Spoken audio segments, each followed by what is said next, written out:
The forest does not begin quietly. It begins with a rupture. A violent scream tears through the canopy, sharp enough to scatter birds from the upper branches. Leaves shake as several chimpanzees surge forward through the undergrowth, their movements explosive and purposeful. One individual bolts across the forest floor, glancing back with frantic awareness that the noise behind him is not random chaos, but coordinated fury. The forest floor itself seems to vibrate with the pounding of limbs against soil and roots. What unfolds in this moment looks like a riot, but it is something far more structured. Within seconds, the commotion gathers shape, as though an invisible signal has assembled the troop into a living tribunal. Chimpanzees do not possess courts or written law, yet their social systems are dense with rules. These rules are rarely spoken, but constantly enforced through relationships, alliances, and reputation. The charging individuals are not simply angry. They are responding to a violation of the delicate order that governs daily life in the troop. The accused chimpanzee slows as others appear ahead of him, effectively cutting off escape routes. The troop begins to cluster into a loose semicircle, the forest clearing becoming a kind of open courtroom defined by bodies rather than walls.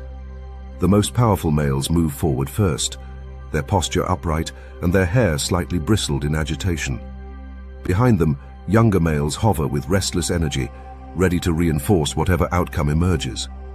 At the center of the clearing stands the accused individual, breathing rapidly, eyes flicking from face to face. The chimpanzees around him do not immediately attack. Instead, they watch.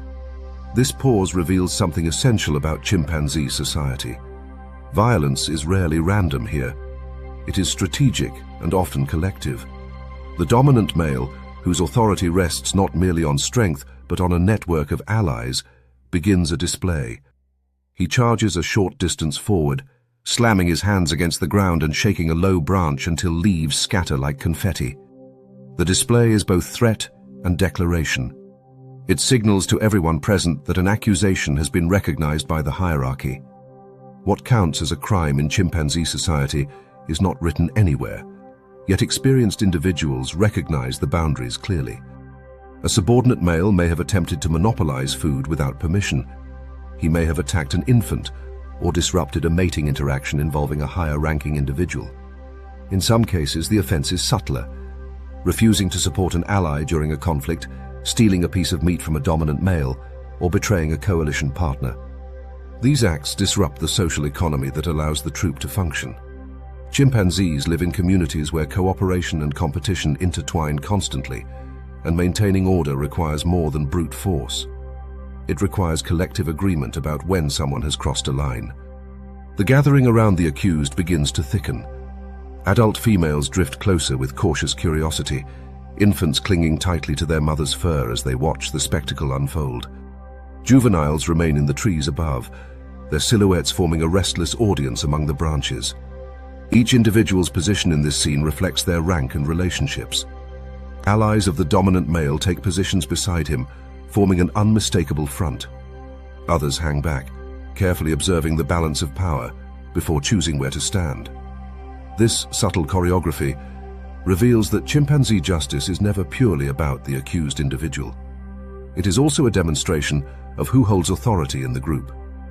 The dominant male lunges forward again, stopping just short of contact. His mouth opens in a pant hoot that echoes through the trees. Several allies immediately join the chorus, their voices layering into a roaring wall of sound. This vocal display serves as both intimidation and coordination. It signals that punishment, if it comes, will not be the work of a single individual, but the enforcement of a coalition. In chimpanzee society, coalitions are everything. A male who stands alone rarely maintains power for long, while those who cultivate alliances can shape the fate of others. Yet the most striking aspect of this moment is not the threat of violence, but the gradual social isolation imposed on the accused. No one approaches to groom him, an act that usually serves as the glue of chimpanzee society. Grooming reduces tension, reinforces friendships, and strengthens alliances. When it disappears, the social fabric begins to fray.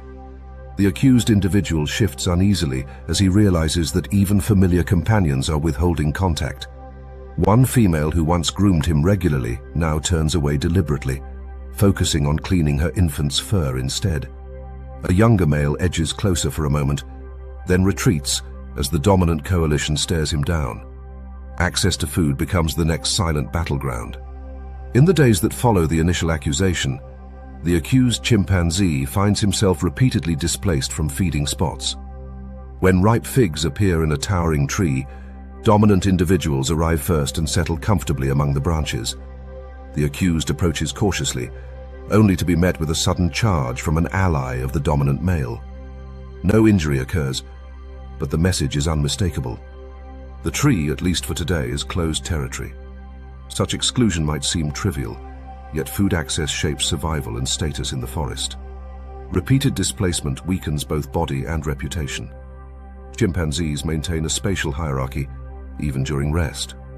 High-ranking individuals typically occupy the safest positions near the center of the group, where predators are easiest to detect and allies are closest at hand. Peripheral positions are more dangerous and socially isolating. As punishment continues, the accused finds himself pushed steadily toward these outer zones. When the troop settles for the night, constructing leafy nests high in the trees, he chooses branches farther from the central cluster. The distance is not forced by physical attack alone, but by the silent pressure of collective disapproval. The deeper truth emerging from this process is that chimpanzee punishment operates less like a single explosive event and more like a sustained campaign. Harassment replaces immediate violence as the dominant tool of enforcement. The accused individual receives sudden charges, slaps, or aggressive displays whenever he approaches sensitive social spaces. These confrontations are brief but relentless. Each one reinforces the message that his position within the troop has changed. Such collective discipline serves several biological functions. First, it stabilizes the hierarchy. By punishing individuals who challenge established authority in disruptive ways, the group prevents constant violent upheaval. Second, it reinforces alliances among powerful individuals. When coalition partners coordinate punishment, they demonstrate loyalty to one another, strengthening the bonds that sustain their dominance. Finally, the spectacle of punishment sends a warning to observers. Younger chimpanzees watching from the branches absorb a powerful lesson about the consequences of overstepping social boundaries. Researchers studying chimpanzees in long-term field sites have documented similar patterns repeatedly. In communities across Africa, from the forests of Uganda to the woodlands of Tanzania, social enforcement often unfolds through coalition pressure rather than solitary aggression. High-ranking males act as both judges and enforcers, supported by allies who benefit from maintaining the existing order. These coalitions can remain stable for years, creating political systems within chimpanzee societies that rival the complexity of early human communities. The accused individual continues to endure subtle punishment long after the original confrontation fades from memory. Grooming remains scarce. Feeding opportunities require careful negotiation. When conflicts erupt elsewhere in the troop, he receives little support. Over time, the accumulation of small disadvantages reshapes his status. He may drop several ranks in the hierarchy, losing the ability to compete for prime resources or mating opportunities. And yet, chimpanzee societies are not entirely unforgiving. Time and strategic behavior can sometimes repair damaged relationships. The accused individual may approach a powerful ally with submissive gestures, offering grooming in an attempt to rebuild trust. He may support the dominant male in a later conflict, demonstrating renewed loyalty to the coalition. These gestures do not erase the past instantly, but they can slowly soften the boundaries that punishment created. The forest eventually settles back into its usual rhythm. Birds return to the branches, insects resume their constant drone, and the troop disperses through the trees in search of fruit and insects. To an outside observer, the earlier chaos might seem like a brief burst of aggression, but the consequences ripple quietly through the days that follow. Every grooming interaction, every feeding displacement, every subtle shift in body language reflects the outcome of that earlier tribunal. What appears at first as raw animal conflict reveals itself, under closer observation, as something closer to governance. Chimpanzees enforce social rules through coalitions, reputation, and coordinated pressure. Their society lacks written laws, yet it operates through a system of consequences that shapes behavior across the entire troop. The loud accusation that erupted in the forest clearing was not merely a fight. It was the beginning of a verdict that would echo through countless interactions afterward. As evening shadows stretch across the forest floor, the troop settles into another night among the branches. Most individuals cluster safely near the center of the group, their leafy nests forming a tight constellation high above the ground. On the outskirts, one nest stands slightly apart. The accused chimpanzee lies curled within it, listening to the quiet rustle of leaves and distant calls of nocturnal animals. The tribunal has ended, but the sentence continues, written not in words, but in the distance that now separates him from the heart of his own society. Morning arrives in the forest with the slow heating of leaves and bark.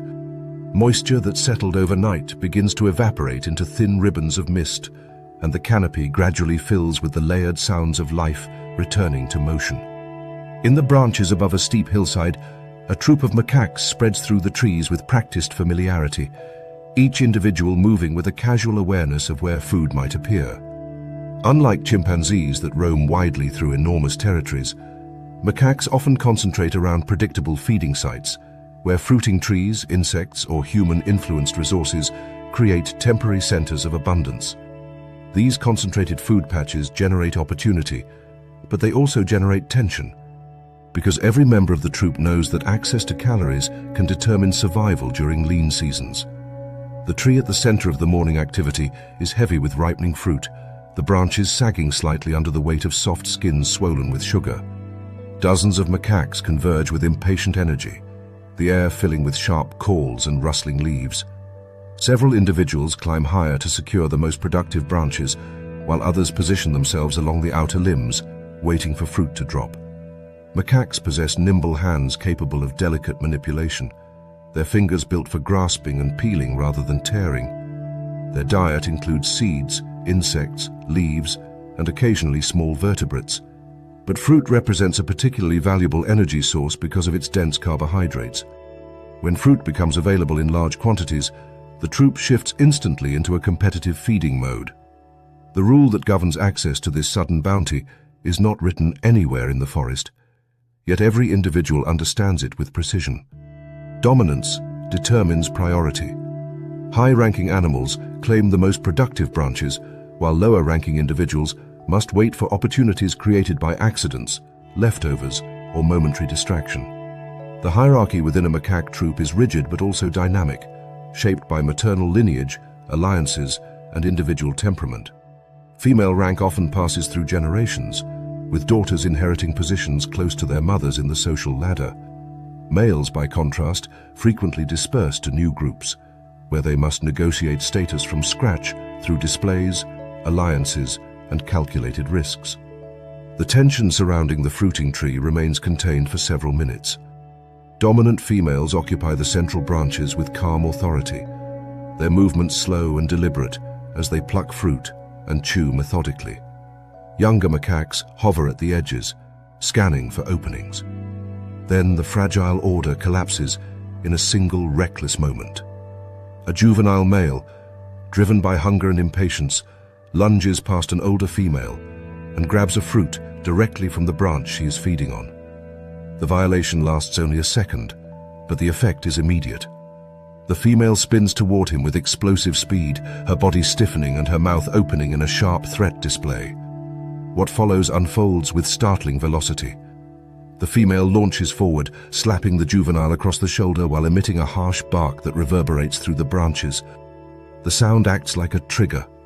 Nearby macaques react instantly, their heads snapping toward the disturbance. Several adults rush toward the scene, and within moments the young offender disappears beneath a chaotic pile of fur, limbs, and snapping teeth. The violence is intense but brief, lasting only long enough to establish the consequences of the rule break. This sudden pile-on appears chaotic to an outside observer, yet it reveals the core mechanics of macaque justice. Their societies operate through immediate public enforcement. When a clear violation occurs, particularly around food, punishment emerges rapidly from the surrounding group. The attack is not simply personal retaliation from the offended individual, but a communal reaction that reinforces the hierarchy. The juvenile's mistake was not merely stealing fruit. It was ignoring the invisible signal that the fruit belonged to a higher-ranking animal. Signals of rank in macaque societies are often subtle. A brief glance, a small shift in posture, or a slight baring of teeth can communicate authority with astonishing efficiency. Subordinate individuals respond to these cues automatically, adjusting their position without direct confrontation. This ability to read social signals quickly reduces the frequency of dangerous fights, which could injure valuable members of the troop. Evolution has favored individuals capable of interpreting these cues correctly, because mistakes in a tightly ranked society can lead to immediate punishment. The pile-on dissolves almost as quickly as it formed. The juvenile male scrambles free, his fur disheveled and his posture lowered in a submissive crouch. He retreats to a lower branch where he sits quietly, avoiding eye contact with the dominant female. Yet the incident has already sent ripples through the troop. Every individual nearby recalculates their own position relative to the conflict, adjusting distance and posture in response to the display of authority that has just occurred. The recalibration becomes even more pronounced when a particular figure arrives on the scene. From a nearby tree trunk descends a large adult male whose presence changes the atmosphere immediately. His shoulders are broad, his movements slow but deliberate, and the surrounding macaques shift aside instinctively as he approaches. In many macaque species, a dominant male, or a small group of high-ranking males, functions as enforcers of the hierarchy. Their authority does not rest solely on physical strength, but on the accumulated recognition of their position within the troop's social network. As this enforcer moves toward the fruiting branches, the earlier tension fades into cautious quiet. Several individuals that had been aggressively competing for fruit suddenly step back, allowing him access to the richest clusters. The juvenile who triggered the conflict lowers his body further, presenting a submissive posture that exposes the back of his neck. This gesture serves as a biological safety signal, communicating that he accepts the hierarchy and will not challenge authority again. Submissive displays reduce the likelihood of further aggression by reassuring dominant individuals that the social order remains intact. The arrival of the enforcer demonstrates a crucial principle within macaque society. Power is centralized. While many individuals may participate in spontaneous punishment, the presence of a dominant authority figure stabilizes the system. The enforcer does not need to attack the juvenile directly. His mere presence confirms the legitimacy of the earlier punishment. By occupying the prime feeding branch without resistance, he reinforces the hierarchy that governs access to resources. Amid this shifting dynamic, another subtle process begins to unfold. Grooming emerges as a form of currency within the social economy of the troop. Grooming in primates serves multiple biological functions. It removes parasites such as ticks and lice, maintaining skin health and reducing infection risk. It also stimulates the release of endorphins and oxytocin, chemicals associated with relaxation and social bonding. But beyond its physiological benefits, grooming functions as a powerful political tool. A lower-ranking female approaches one of the dominant individuals involved in the earlier punishment and begins gently parting the fur along her shoulder. The grooming motions are careful and rhythmic, her fingers searching through dense hair for parasites or debris. This act does more than clean the fur. It signals loyalty and submission. By offering grooming to a higher-ranking individual, the subordinate effectively invests in a protective alliance. Such exchanges occur constantly in macaque societies, forming invisible networks of obligation that influence future conflicts. During moments of tension, grooming can even alter the outcome of punishment. Individuals who maintain strong grooming relationships with powerful allies may receive protection when conflicts erupt. A subordinate macaque, caught breaking a rule, might rush to groom a dominant female who tolerates the gesture, thereby signaling affiliation. In some cases, the dominant ally intervenes directly, preventing further attacks by asserting her authority over the situation. Grooming thus becomes a form of social insurance, purchased through time and attention, rather than physical force. The juvenile offender, however, possesses few such alliances. His youth and lower rank limit his ability to negotiate protection within the troop's political landscape. He remains on the periphery of the feeding tree while others resume gathering fruit. Occasionally he reaches for fallen pieces scattered on the forest floor, carefully monitoring the movements of higher-ranking individuals above him. Each cautious movement demonstrates how quickly macaque justice reshapes behavior. As the morning progresses, the troop spreads through the surrounding forest. Some individuals climb into neighboring trees in search of additional fruit, while others descend to the ground to forage for insects beneath rotting logs. Macaques are remarkably adaptable primates, capable of thriving in environments ranging from dense tropical forests to snowy mountain slopes and urban landscapes. Their flexible diet and social resilience allow them to exploit diverse ecological niches, yet this adaptability depends heavily on maintaining order within their complex social groups. The earlier conflict gradually fades into memory, but the lesson remains etched into the behavior of every observer. Juveniles that witness the pile-on now approach feeding sites with greater caution, carefully reading the posture and gaze of dominant animals before attempting to take fruit. The troop's hierarchy has been reaffirmed through a public display of enforcement that required only a brief burst of aggression. Such swift punishment may appear harsh, yet it serves a practical evolutionary purpose. In dense primate societies where dozens of individuals compete for limited resources, prolonged disputes could escalate into injuries that threaten the survival of the entire group. Immediate public enforcement reduces ambiguity, reinforcing clear boundaries that maintain social stability. By reacting quickly and collectively, macaques minimize the need for prolonged violent struggles. As the sun climbs higher and the forest air warms, the troop gradually disperses from the fruiting tree. Dominant individuals move confidently through the canopy, their bellies full and their authority reaffirmed.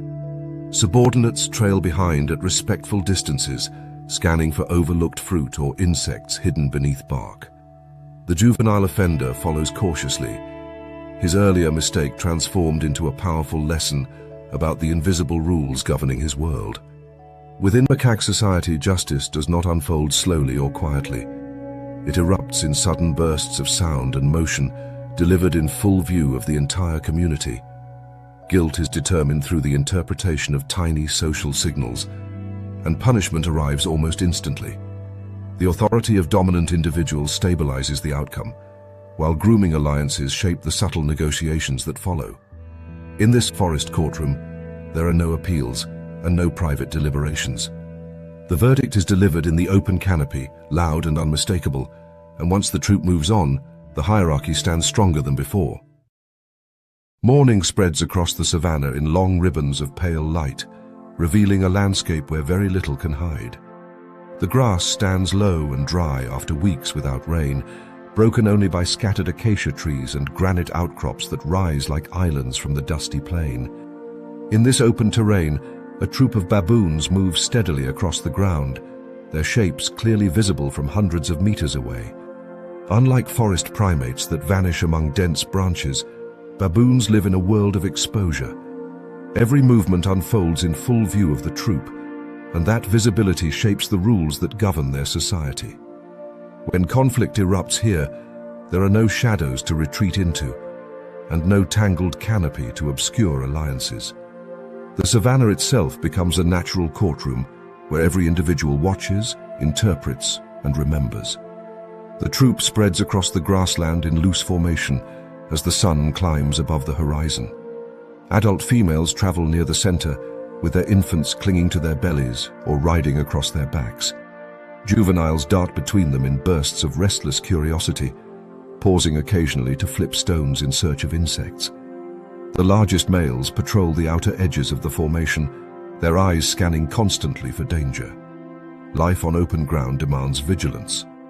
Predators such as leopards, hyenas, and lions patrol these same landscapes, and a baboon that wanders too far from the protection of the troop becomes an easy target.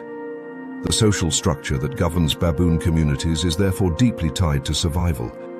Position within the group determines not only access to food and mates, but also proximity to safety.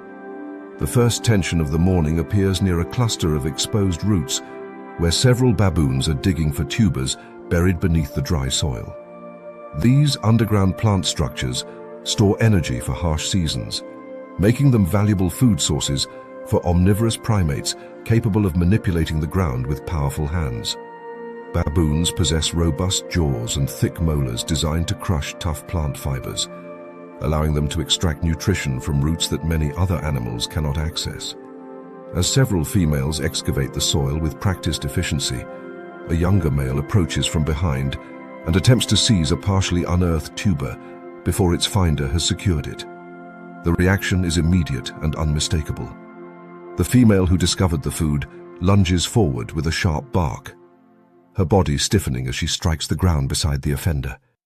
In the open savanna, her accusation carries far, the sound traveling across the troop like a signal flare. Heads lift from every direction. Within seconds nearby, baboons converge toward the disturbance, their movements purposeful rather than chaotic. The confrontation that follows unfolds not as a random fight, but as a structured contest shaped by alliances, rank and reputation. What emerges here resembles a legal negotiation more than a simple dispute. Several individuals rush to the side of the accusing female, positioning themselves beside her with tense postures that broadcast support.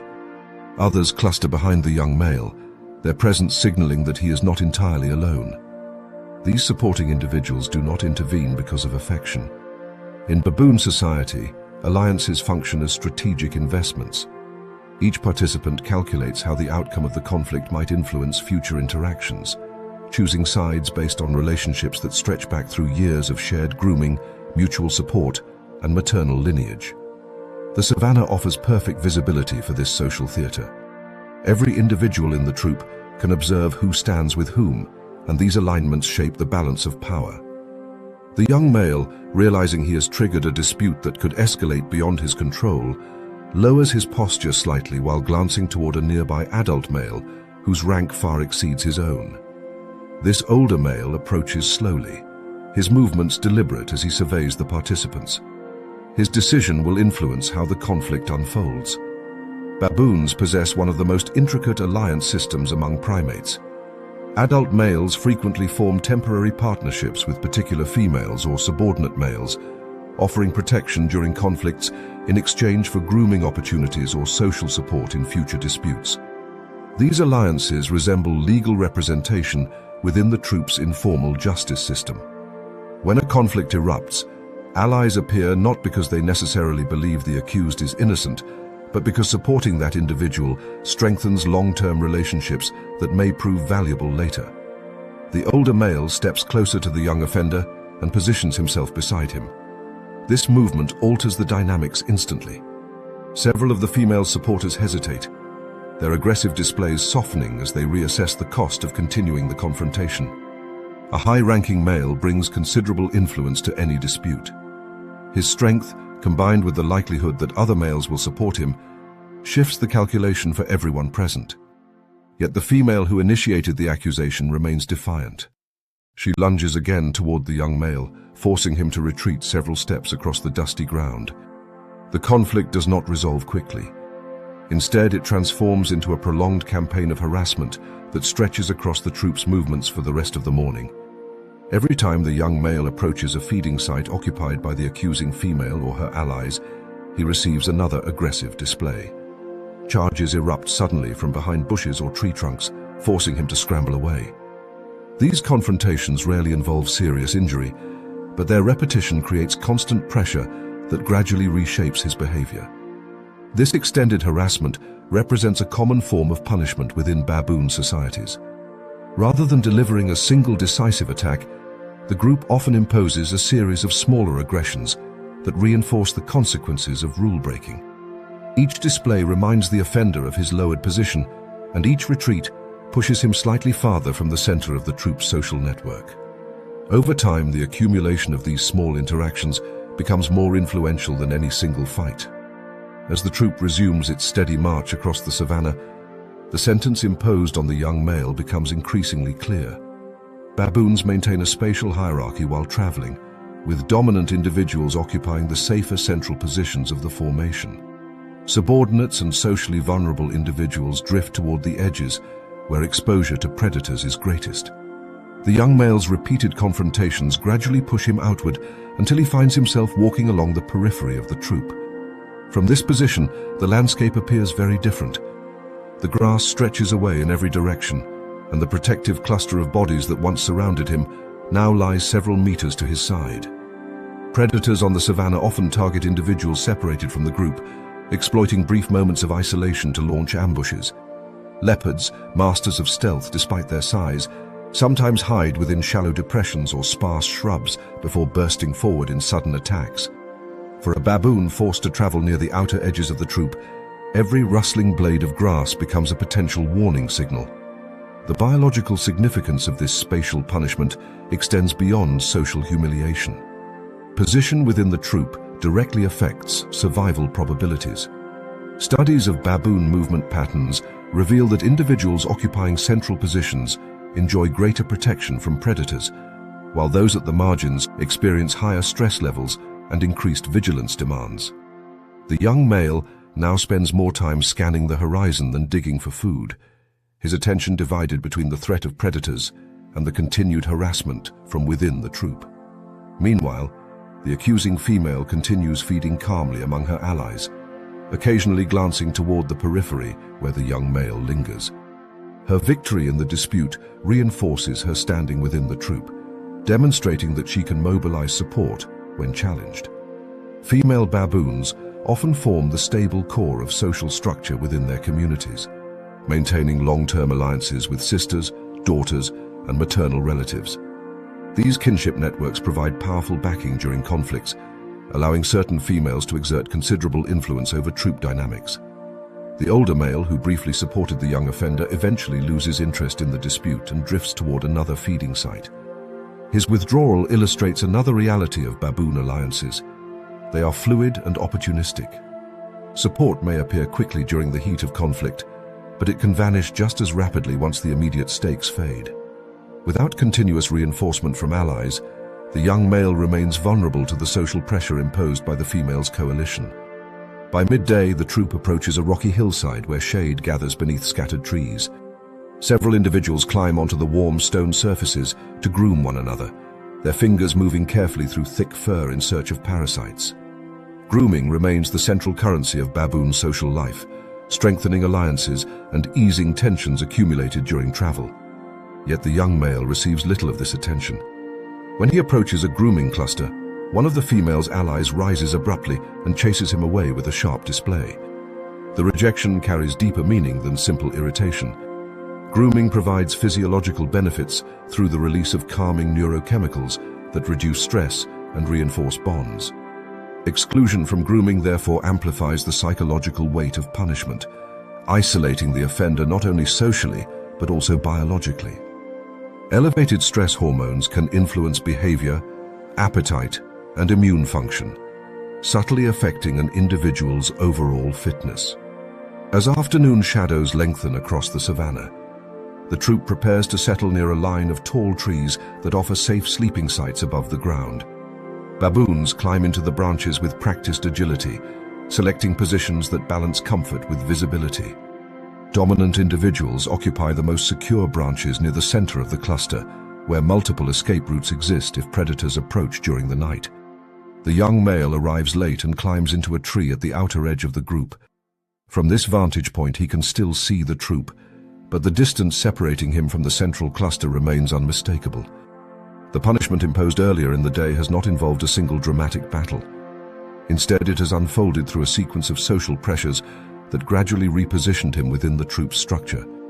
In baboon society, reputation functions as the ultimate defense against such outcomes. Individuals who consistently respect rank, maintain grooming alliances, and support allies during disputes build a network of protection that can shield them during conflicts. Those who accumulate negative reputations find themselves increasingly vulnerable to collective enforcement. Every accusation, every alliance, and every small confrontation contributes to a social memory that influences future judgments. The savannah grows quiet as darkness settles over the landscape. Night predators begin to stir, their distant calls echoing across the plains, while the baboons settle into uneasy sleep among the branches. From his isolated perch, The young male remains alert longer than the others, scanning the grasslands below for movement. The troop's judgment has placed him here, on the margin between safety and danger. In this open world where nothing remains hidden, justice unfolds beneath the constant gaze of the entire community. Alliances shape outcomes, harassment extends punishment beyond the moment of conflict, and spatial position becomes the final verdict. For baboons, the law of the troop is not recorded in words or rituals.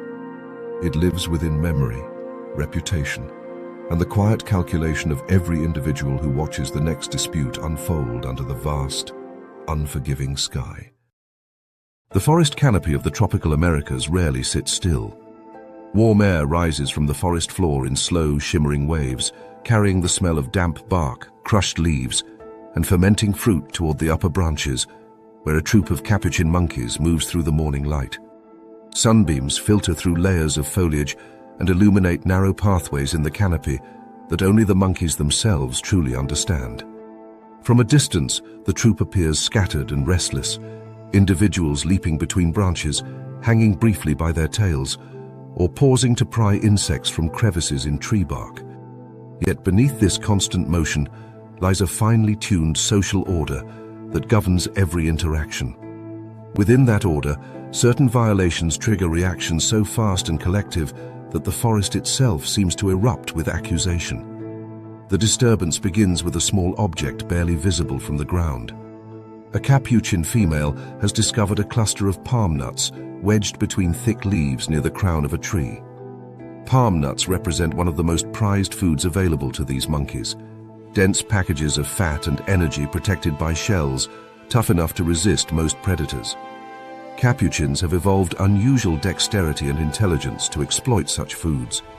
Their hands possess remarkable flexibility, and their teeth combine sharp incisors with strong molars capable of cracking stubborn shells. Some populations even use stones as tools to break open hard nuts, an ability once thought unique to early humans and a few other primates. Food like this demands effort to obtain, and that effort carries an unwritten rule of ownership. As the female braces the nut against a branch and begins to pry it open with careful bites, another Capuchin approaches along the same limb. The approaching individual is a younger male known within the troop for opportunistic behavior. Instead of searching for his own food, he watches the female with quiet focus, inching closer while she concentrates on cracking the shell. The moment the nut splits and the soft interior becomes visible, the male lunges forward and snatches the prize directly from her hands. The reaction is immediate and explosive. The female emits a piercing scream that slices through the canopy like a sudden alarm call. Nearby monkeys snap their heads toward the sound, and within seconds, the branches surrounding the theft fill with agitated bodies. Capuchins are highly social primates whose survival depends on cooperation within the troop. When a rule is broken in full view of others, the response often spreads through the group like a chain reaction. Several individuals rush toward the offending male, their movements sharp and aggressive. They bare their teeth and slap branches while issuing rapid vocalizations that echo through the forest. The thief clutches the stolen nut tightly as he leaps to a neighboring branch, hoping to create distance before the confrontation escalates. Yet the outrage has already spread too far.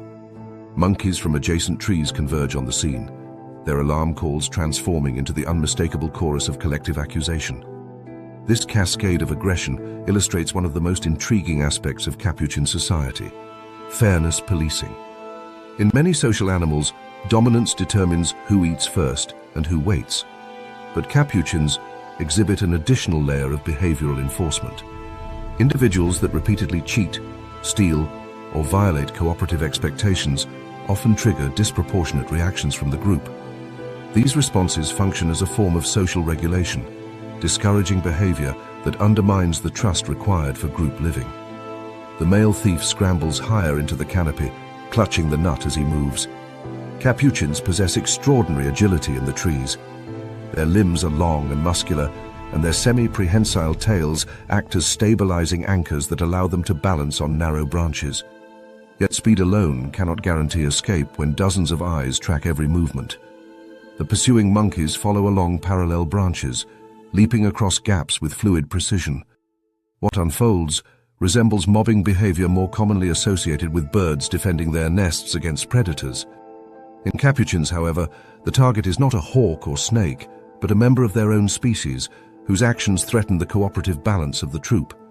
Several monkeys lunge toward the thief simultaneously, attempting to grab his fur or snatch the nut from his grasp. Their aggression is loud and chaotic, yet it serves a clear function. By overwhelming the offender with social pressure, the group forces a rapid resolution to the dispute.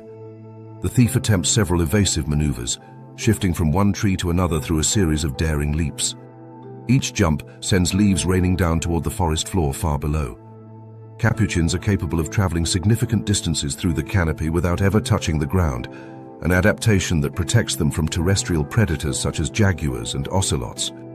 Yet in this moment, the canopy itself becomes a cage rather than an escape route. Every branch leads to another witness, another potential attacker. Finally, the pressure becomes too intense. The male drops the stolen nut, abandoning it as he darts toward a distant branch where he crouches in submissive silence. One of the pursuing monkeys immediately seizes the fallen prize and returns it to the original female. The restoration of the food appears to calm the troop almost instantly. Aggressive displays fade into low chatter, and several individuals resume their search for insects along the bark. This abrupt shift from chaos to calm reveals the efficiency of the group's enforcement mechanism. The objective of the mobbing was never to injure the thief severely. Instead, it was to restore fairness and reaffirm the rules governing resource ownership. Once the nut returns to its rightful holder, the purpose of the aggression disappears. The implications of this behavior extend beyond the immediate dispute. Capuchins possess highly developed cognitive abilities that allow them to recognize patterns of behavior within their social network. Individuals remember who shares food, who cheats, and who supports allies during conflicts. Over time, these memories shape the reputations of each member of the troop. The thief's reputation, already questionable, suffers another blow. He remains perched on a distant branch while the others feed. When he attempts to approach the group again, several monkeys glare at him with rigid postures that discourage further attempts at opportunistic theft. This subtle exclusion functions as an additional layer of punishment. Without the cooperation of others, acquiring difficult foods becomes significantly harder.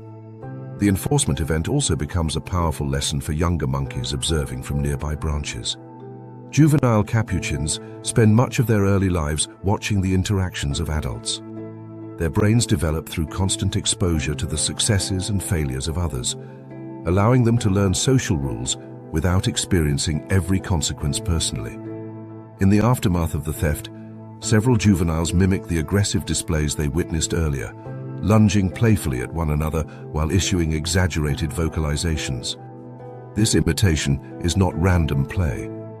It represents the earliest stage of social learning, where behaviors that prove effective in adult conflicts are copied and refined by the next generation.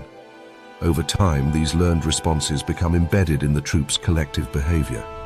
What begins as a spontaneous reaction to cheating evolves into a predictable enforcement pattern repeated across years. Capuchins inhabit some of the most ecologically complex forests in the world. Their diet ranges from fruits and seeds to insects, frogs, and small vertebrates. This omnivorous flexibility allows them to exploit shifting resources across seasons, but it also creates opportunities for conflict whenever valuable food appears. The ability to regulate fairness within the group ensures that cooperative foraging remains possible despite intense competition. As the troop continues its movement through the canopy, the forest reveals other layers of ecological interaction. Bright green katydids cling to leaves while waiting for nightfall. A pair of toucans glides across a gap in the trees, their enormous bills flashing with color before they vanish into deeper foliage. Beneath the monkeys, a sloth hangs motionless from a branch, its slow metabolism allowing it to conserve energy in an environment where food is plentiful but often difficult to digest. The capuchins themselves play a crucial ecological role within this system. By consuming fruits and dispersing seeds across wide territories, they help regenerate the forest that shelters countless other species. Their habit of breaking open hard nuts also exposes fragments that smaller animals can exploit. Even their conflicts contribute indirectly to ecological balance by shaping the foraging patterns of individuals within the troop. The male thief eventually re-enters the group's orbit cautiously, moving along the outer branches while avoiding the female whose food he attempted to steal. His earlier escape attempt has failed to erase the memory of his actions. Several monkeys monitor his movements closely, ready to react if he tries another opportunistic grab. Over time, repeated enforcement of these social rules creates a surprisingly stable system of fairness within the troop. While dominance hierarchies still influence access to certain resources, blatant cheating rarely goes unchallenged. The combination of collective outrage, mobbing pressure, and social learning discourages individuals from exploiting the efforts of others too frequently. The forest canopy grows warmer as midday approaches, and the troop settles briefly in a patch of shade where vines weave through the branches like tangled ropes. Several capuchins groom one another while infants cling to their mother's fur. The earlier chaos now seems distant, yet its effects linger quietly within the troop's behavior. From a biological perspective, the system emerging here is remarkable. Without written rules, conscious planning, or formal leadership, these monkeys have developed mechanisms that resemble primitive legal structures. Theft triggers investigation through vocal alarms, punishment emerges through coordinated aggression, and restitution restores social balance. Observers might be tempted to describe such systems using human concepts like justice or law, but for the Capuchins, the process is simply an extension of evolutionary logic. Living in complex social groups requires strategies that limit exploitation while preserving cooperation. Natural selection favors individuals capable of recognizing unfair behavior and responding effectively to it. Over thousands of generations, these responses become embedded within the cognitive toolkit of the species. As the troop begins moving again through the upper canopy, the forest resumes its steady rhythm of rustling leaves and distant bird calls. The earlier theft has been resolved, but the memory of its consequences remains encoded in the behavior of every witness. Young monkeys continue practicing the gestures of enforcement. Adults monitor potential cheaters with subtle vigilance, and the social fabric of the troop grows slightly stronger. From the outside, it might appear that these monkeys simply reacted to a stolen nut with instinctive aggression. Yet a deeper look reveals something more sophisticated taking shape among the branches. Through experience, memory, and imitation, the troop has constructed a system capable of identifying cheaters, enforcing consequences, and teaching the next generation how those consequences unfold.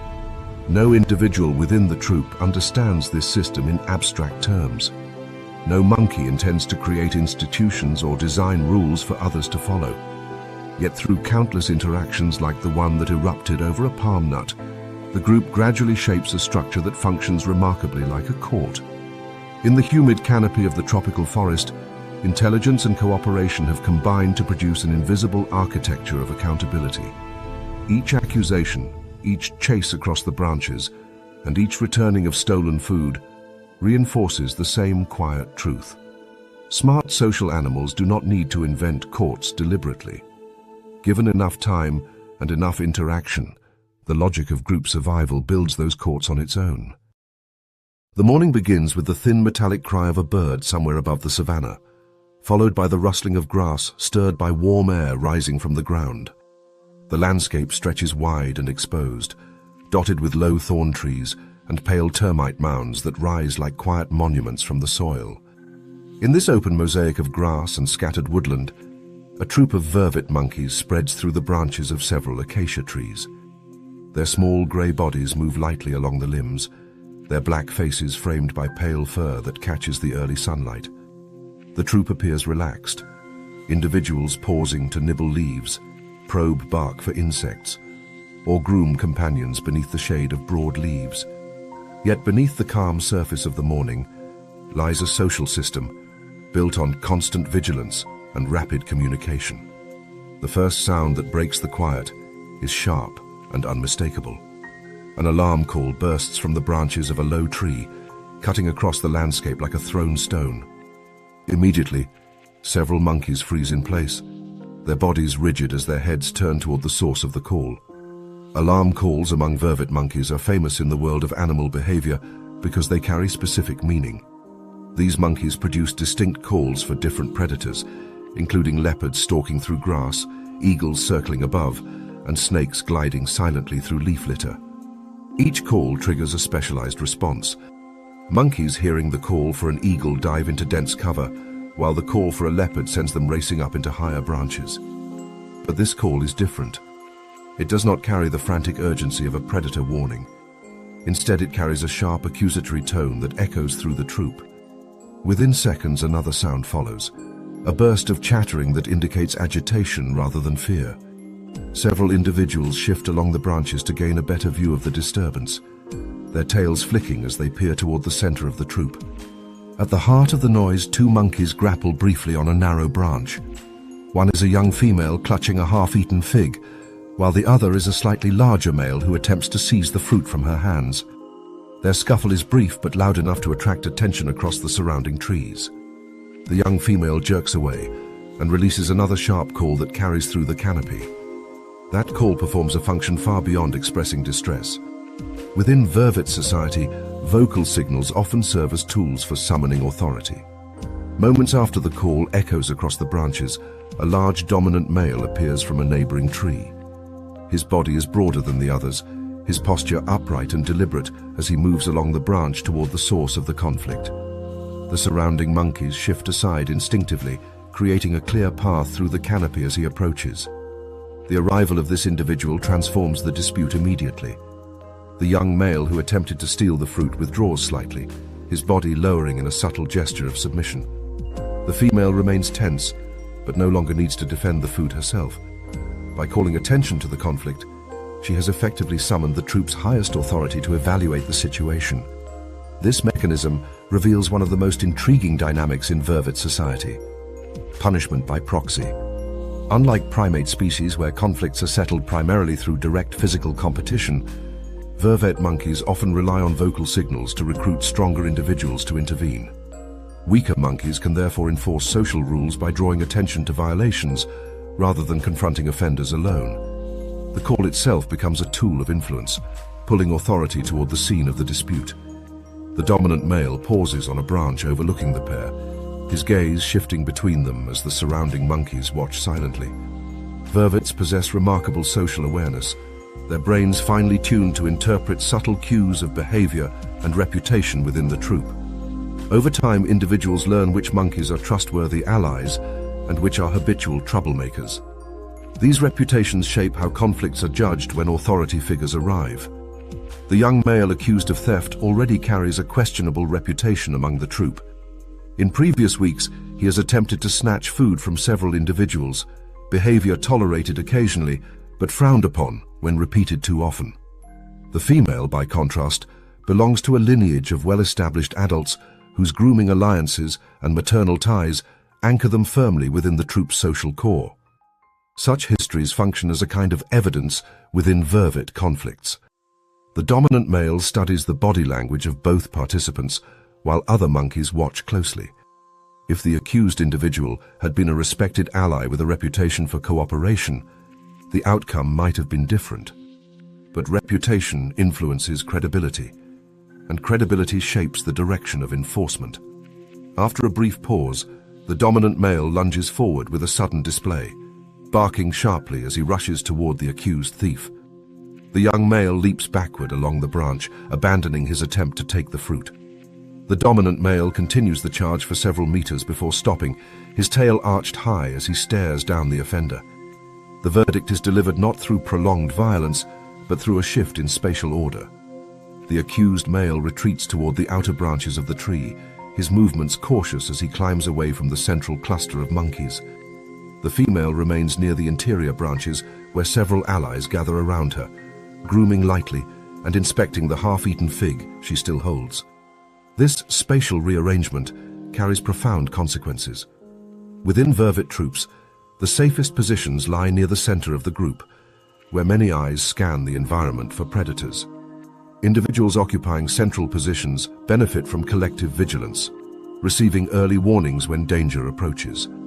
Those pushed to the edges of the formation experience greater exposure, forced to rely on their own senses to detect threats that might emerge from the surrounding grass. The ecology of the savannah amplifies the significance of this punishment.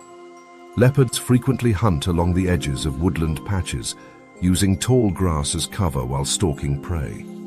Eagles patrol the skies above, their keen vision capable of detecting small animals from remarkable distances. Even terrestrial predators such as jackals occasionally seize opportunities when monkeys stray too far from the protection of the troop. For a vervet monkey relegated to the margins of the group, every rustle of grass becomes a potential signal of danger. The accused male now travels along the outer branches while the troop resumes its slow movement across the trees. His head turns constantly, scanning both the ground below and the sky above as he attempts to keep pace with the others. Meanwhile, the troop's daily routines continue.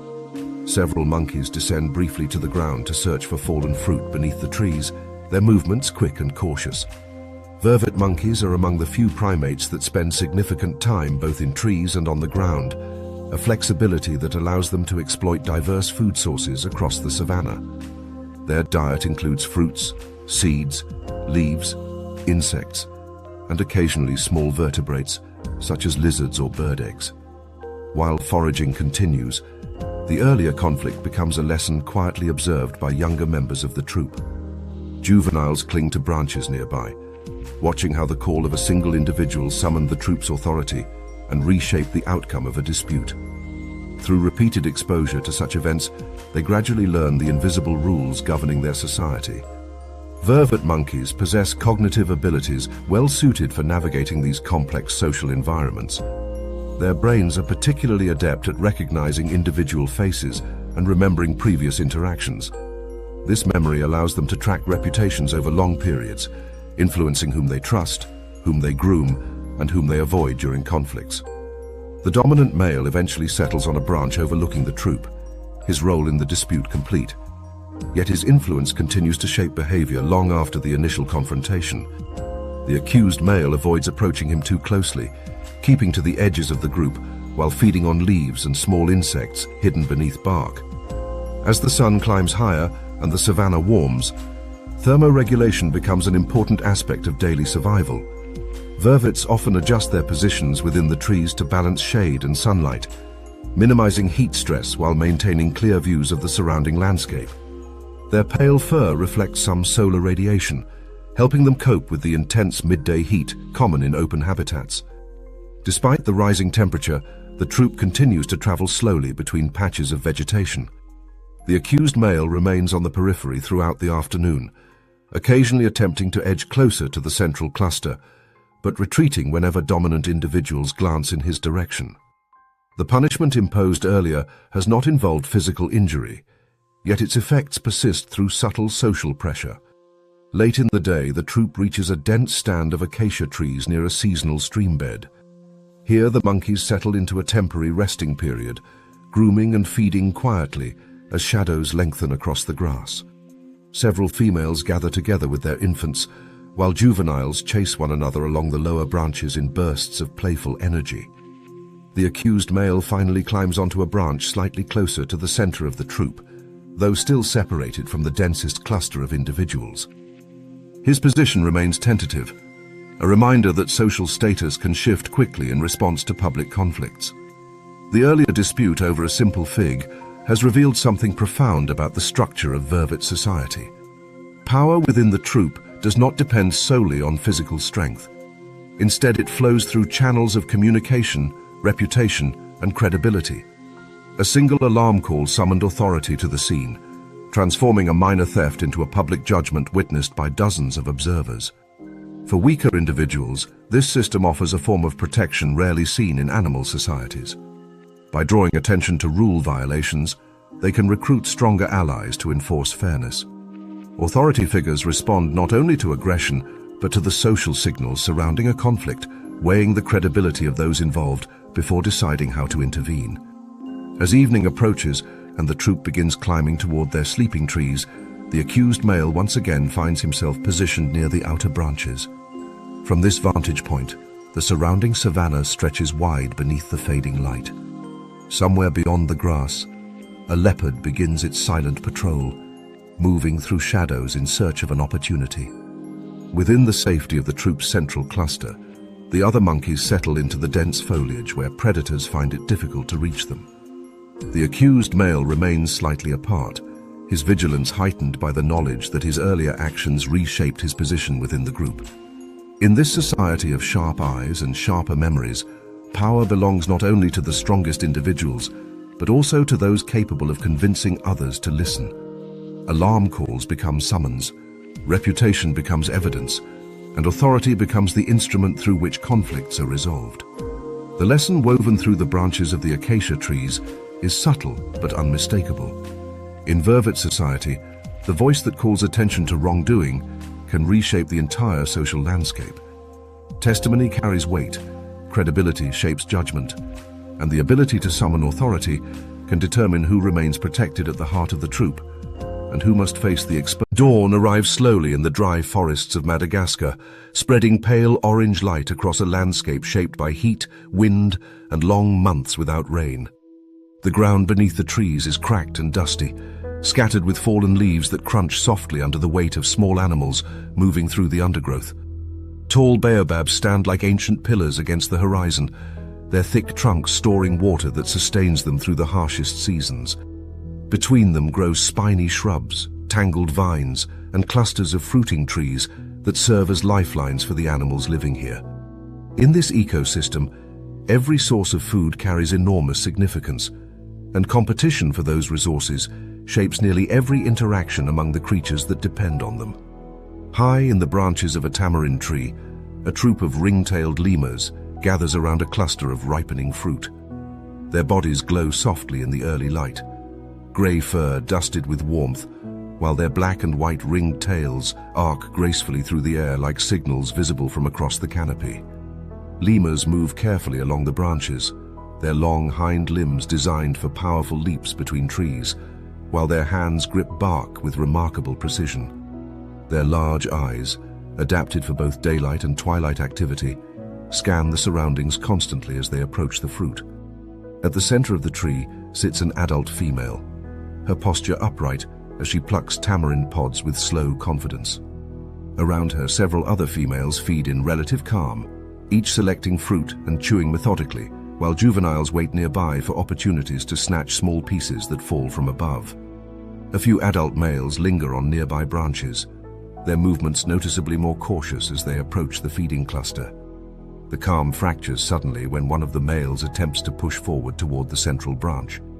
He reaches toward a fruit pod directly beside the dominant female, ignoring the subtle but unmistakable signals that warn him to keep his distance.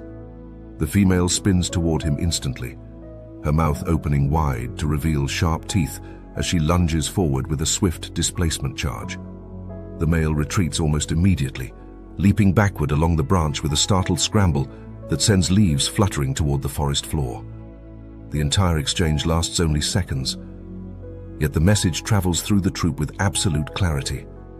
In the world of ring-tailed lemurs, feeding order follows a strict hierarchy where females command priority over males. This rule is not a suggestion, but a deeply embedded structure within lemur society. Among many primates, males dominate females physically and socially, yet lemurs represent a rare evolutionary reversal of that pattern. In numerous lemur species, females consistently outrank males, controlling access to food and often initiating aggressive displays when their authority is challenged. Researchers studying lemurs believe this unusual system evolved partly in response to Madagascar's unpredictable climate, where long periods of scarcity reward social systems that prioritize the survival of reproductive females. The female's displacement charge functions as an instant sentence delivered without deliberation. The male lowers his body slightly and withdraws toward the outer branches, accepting the correction with little resistance.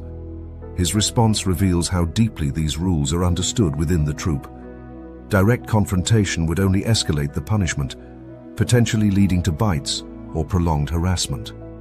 The feeding cluster settles again, but tension lingers in the air like heat rising from the dry soil below. As the lemurs continue to eat, another form of communication becomes visible along the branches of the tree. One of the females pauses beside a fork in the bark and lowers her body slightly while rubbing the underside of her tail against the wood. This movement deposits scent from specialized glands located near the base of the tail, leaving behind an invisible chemical marker that spreads slowly across the bark. Lemurs rely heavily on scent communication, using these marks to signal territory, identity, and social rank. The tamarind tree itself carries a complex tapestry of such chemical messages layered across its branches. To a human observer, the bark appears unchanged. Yet to the lemurs, these marks function as a form of signage that indicates who has priority at particular feeding sites. Each scent contains chemical cues that identify the individual who placed it, as well as subtle information about sex, reproductive condition, and social status. When another lemur approaches the marked branch, its sensitive nose interprets the message instantly. The male who earlier attempted to reach the fruit hesitates when he encounters one of these scent marks. He lowers his head toward the bark briefly, inhaling the information embedded within the invisible signal. His response is immediate and cautious. Instead of moving farther along the branch, he shifts to a different route through the canopy, carefully avoiding the area claimed by the dominant female. These scent marks serve as preventative law within lemur society, reducing the need for constant physical enforcement. Yet the system only functions when individuals respect the signals left behind.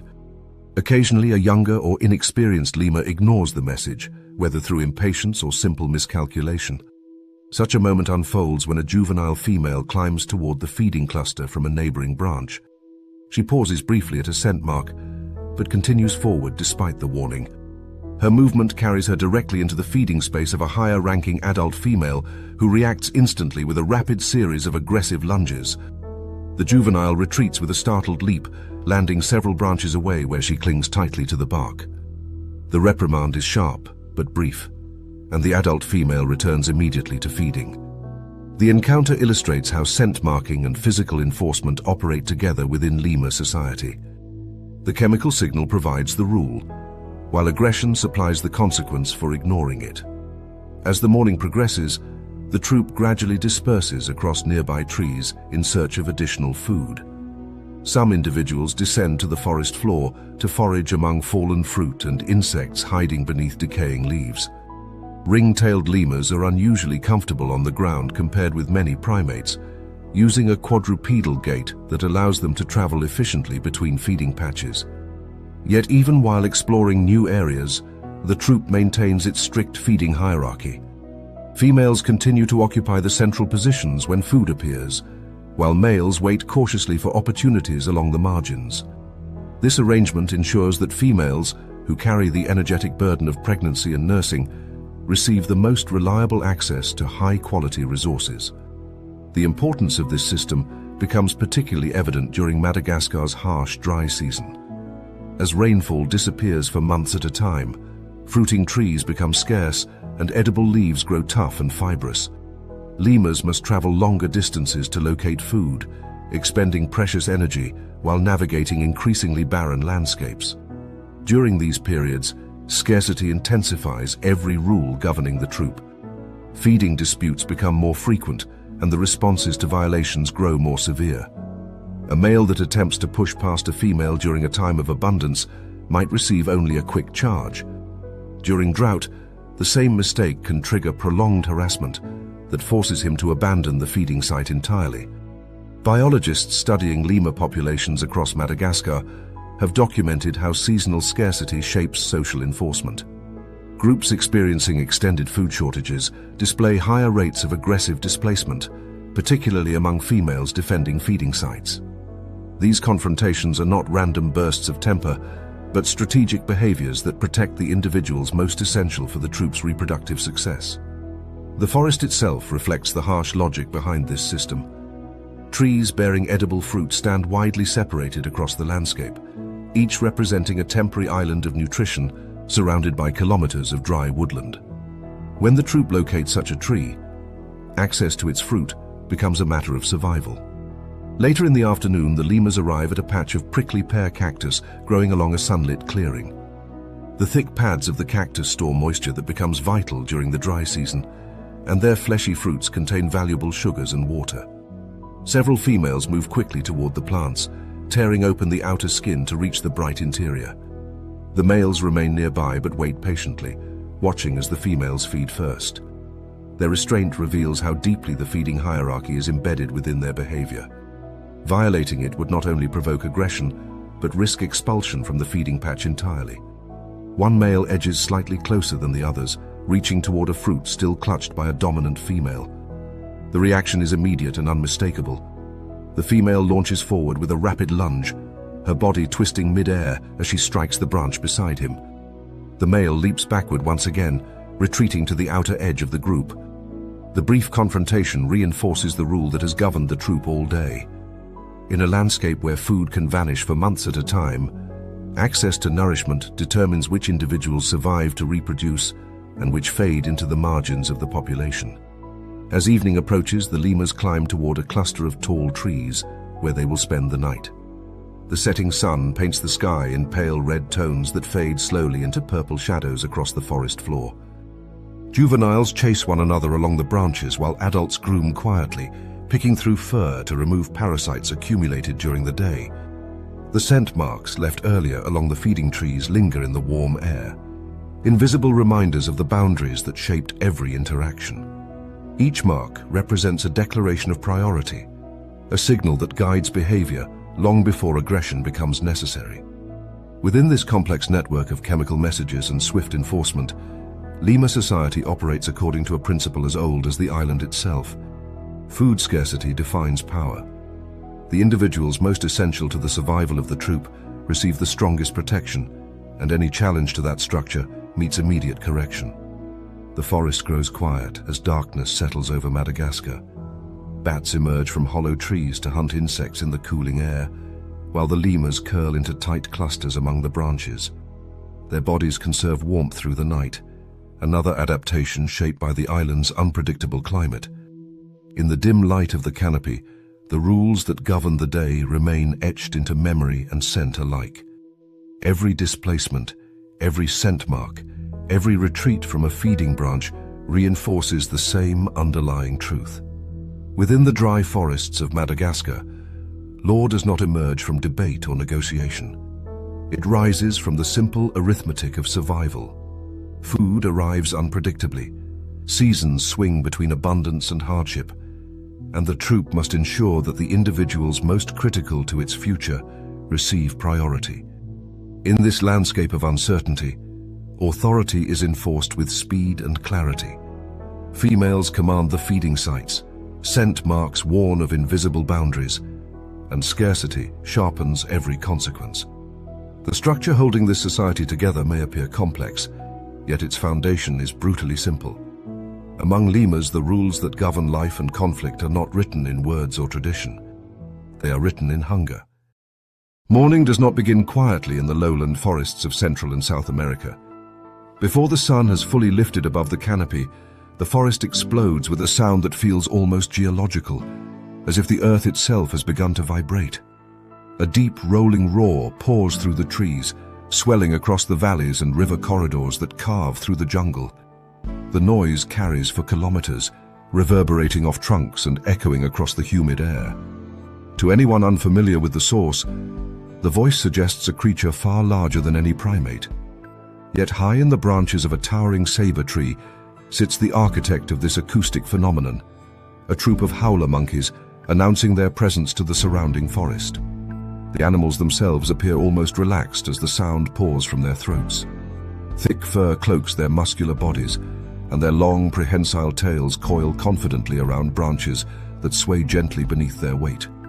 One large male stands upright on a broad limb, chest expanded as he releases another thunderous call into the morning air. Beneath his jaw hangs an enlarged hyoid bone, a hollow structure shaped like a resonating chamber that amplifies his voice into one of the loudest calls produced by any land mammal. This anatomical adaptation functions as both a broadcast system and a warning device, projecting territorial ownership across enormous stretches of forest without requiring physical confrontation. The roar continues for several minutes, rising and falling in rhythmic pulses as other members of the troop join the chorus. Females and younger males add their voices in overlapping waves that transform the forest into an acoustic battlefield. In the distance, another troop answers with a slightly lower roar, its echo emerging faintly through the layers of vegetation that separate the two groups. This exchange of sound serves as the opening move in a territorial negotiation that has been repeated countless times across the evolutionary history of these primates. The forest itself provides the stage for this negotiation. Dense layers of foliage absorb much of the sunlight that reaches the canopy, creating a humid microclimate rich in epiphytes, vines, and fruiting trees. Rivers wind through the terrain like silver ribbons, supporting pockets of vegetation that attract insects, birds, and mammals alike. For howler monkeys, the distribution of these resources determines the boundaries of territory. A troop's home range must contain enough food trees to sustain its members through both wet and dry seasons, and defending that range becomes essential for survival. Yet the defense rarely involves physical combat. The roaring display serves as a form of long-distance enforcement, broadcasting the message that a particular stretch of forest is already occupied. Rival troops listen carefully to these signals, calculating whether the cost of advancing toward the territory outweighs the potential benefits of new feeding grounds. In most cases, the sound alone is sufficient to settle the matter. The rival chorus fades gradually as the distant troop retreats deeper into its own range. The consequences of these exchanges extend beyond the immediate moment. Within the territory claimed by the roaring troop lie clusters of fruiting trees that provide vital nutrition. Howler monkeys feed primarily on leaves, a diet that might seem unremarkable at first glance, but carries enormous biological implications. Leaves contain lower concentrations of sugars and fats compared with fruits, forcing the monkeys to consume large quantities to meet their energy needs. Their digestive systems have adapted accordingly, hosting specialized gut microbes capable of breaking down tough plant fibers that many animals cannot digest. This dietary specialization shapes nearly every aspect of howler monkey behavior. Because leaves yield relatively little energy, the monkeys conserve their strength carefully. They move slowly through the canopy and spend long periods resting between feeding bouts. Engaging in physical fights with rival troops would burn valuable calories that cannot easily be replaced, especially during seasons when young leaves become scarce. The roaring contest therefore functions as an economical alternative to combat, allowing territories to be defended through sound rather than injury. Within the troop, the dominant male plays a crucial role in orchestrating these displays. His position on the highest branch during the morning chorus ensures that his voice carries as far as possible across the forest. The other members of the troop watch him closely, adjusting their positions in response to his movements. Leadership among howler monkeys does not rely solely on aggression, but also on the ability to guide the group's movements through the landscape. As the roaring fades and sunlight begins to filter through the canopy, the troop prepares to travel toward a cluster of fruiting fig trees located near the edge of their range. The dominant male descends from his perch and begins moving along a familiar route through the branches. The others follow behind him in single file, their tails looping gracefully around branches to stabilize each leap. This movement reveals another dimension of territorial enforcement. While the morning chorus announced the boundaries of the troop's domain, the path chosen by the leader determines which members remain protected within those borders. Individuals traveling near the center of the group enjoy the greatest security, surrounded by companions whose eyes scan constantly for predators such as harpy eagles or climbing snakes. Those forced to linger near the edges experience greater exposure to danger. Occasionally, a younger male strays too far toward the outer branches, drifting closer to the invisible boundary separating the troop's territory from that of its neighbors. The dominant male responds with a sharp glare and a brief vocal grunt that sends the wanderer scrambling back toward the safer interior positions. This subtle correction prevents the troop from crossing into contested ground, where a physical confrontation with rivals might erupt. Territorial boundaries among howler monkeys function less like rigid walls and more like flexible zones where competing groups test one another's resolve through sound. When two troops approach these zones simultaneously, their roaring exchanges grow louder and more persistent. If neither side retreats, the groups may move closer until the opposing males can see each other across the branches. Even then, the conflict rarely escalates into direct combat. Instead, the males intensify their vocal displays, swelling their chests and shaking branches as they attempt to outroar their rivals. Such contests illustrate the economic logic underlying howler monkey behavior. Physical fights risk injury that could reduce an individual's ability to forage or escape predators. By contrast, roaring expends relatively little energy while still conveying strength and determination. The troop whose calls appear louder or more coordinated often persuades the other side to withdraw before contact occurs. As the group reaches the fig trees, several members begin feeding quietly among the branches. The figs hang in clusters that attract a wide variety of animals, from parrots and toucans to fruit bats and insects. This abundance creates a temporary hub of activity within the forest. Yet even here, the territorial dynamics remain visible. The monkeys feed primarily on branches facing inward toward their home range, avoiding limbs that extend too far toward the rival territory. One younger male ventures along an outer branch where the figs appear slightly larger. His movement carries him beyond the safe zone defined by the troop's core feeding area. Almost immediately, the dominant male reacts, issuing a low warning call that reverberates through the branches. The younger male hesitates, glancing across the forest where faint rustling hints at the presence of another troop moving through distant trees. The warning works as intended. The younger male retreats toward the interior branches where the rest of the troop feeds. The correction may appear minor, yet it reflects a deeper form of social enforcement. Individuals who repeatedly stray toward contested borders risk attracting the attention of rival troops, potentially triggering conflicts that endanger the entire group. Leadership therefore involves guiding movement patterns that minimize these risks. Throughout the afternoon, the troop rests among the upper branches, conserving energy while digesting the fibrous leaves and figs consumed earlier.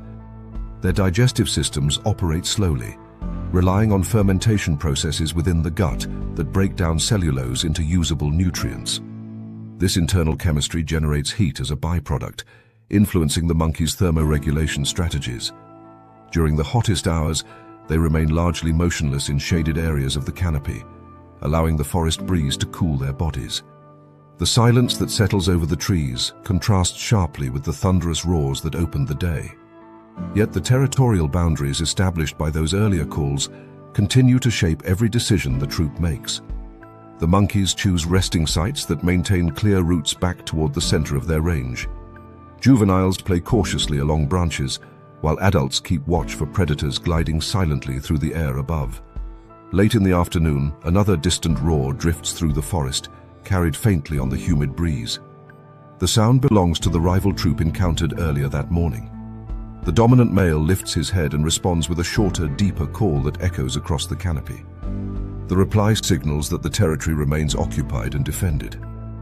The rival roar fades after a few moments, leaving only the rustle of leaves and the buzzing of insects as daylight begins to soften into evening. The exchange required no physical confrontation, yet its outcome shapes the geography of the forest for both groups. Each troop remains within its established feeding grounds, avoiding the costly escalation that direct conflict would bring. As darkness approaches, the howlers gather on a broad cluster of branches where they will spend the night. Their bodies settle into the curves of the limbs, tails wrapped securely around bark to prevent accidental falls while they sleep. The dominant male positions himself slightly higher than the others, maintaining a vantage point from which he can survey the surrounding forest.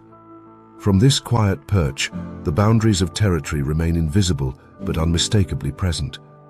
The roaring voices that filled the morning air have drawn lines across the jungle without a single branch being broken.